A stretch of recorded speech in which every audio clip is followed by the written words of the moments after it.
I can imagine today's announcement or this morning's announcement by Lenny Robredo would either turn off some supporters or spur other supporters into more action.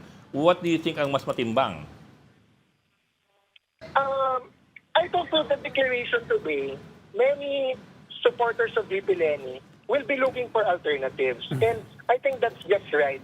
Kasi nga, we have to prepare for contingencies in case Mayor Lenny doesn't really run, kahit siya yung totga, kahit siya yung the one that got away, or siya yung parang nostalgia talaga ng mga tao na dapat tumakbo sa 2028.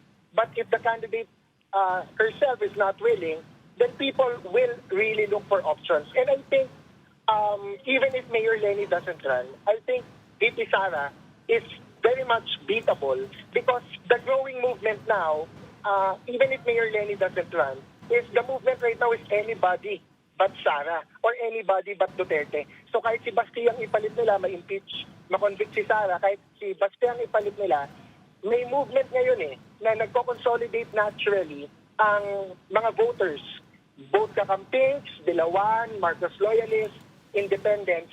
I think there's a movement growing, although hindi pa sila nag-formalize, na to vote for anyone but Sara.